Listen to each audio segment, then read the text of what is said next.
This test is our upper quarter Y balance test. So similarly to our lower quarter, we have the same setup, which, just to remind you, is one line straight out, and then from that line we want 135 degrees to both of the Y angles, and obviously there'd be a 90-degree angle left here.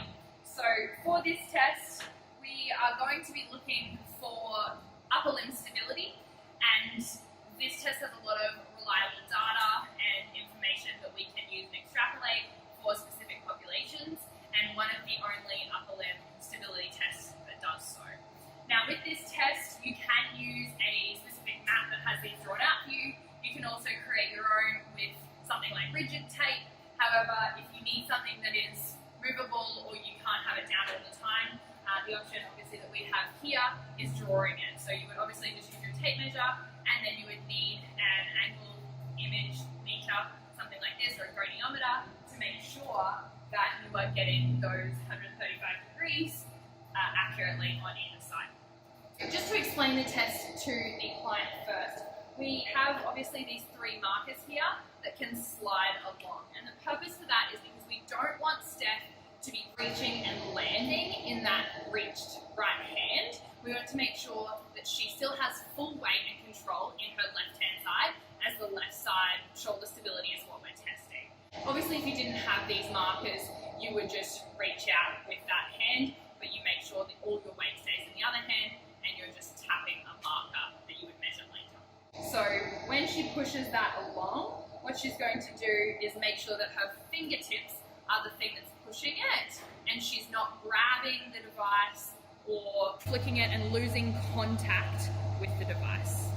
So Steph's going to place her left hand, which is the hand we're working, on the center of the Y, and the other hand will be shoulder width apart. Now we want to make sure that this joint here, which is her proximal metacarpophalangeal joint of her third phalanx, or her third finger, is right on the middle of that Y. And from that position, we'll get Steph to go into a plank.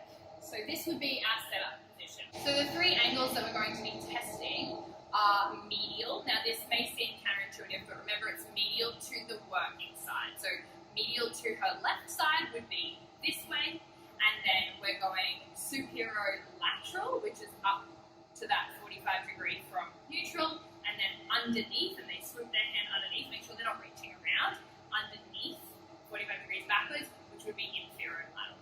Those are our three measures that we're going to use, and what you do is you calculate those in centimetres, you add the total in centimetres, and that gives you one score. You repeat that 3 times, get the average of those, and that will be your testing score.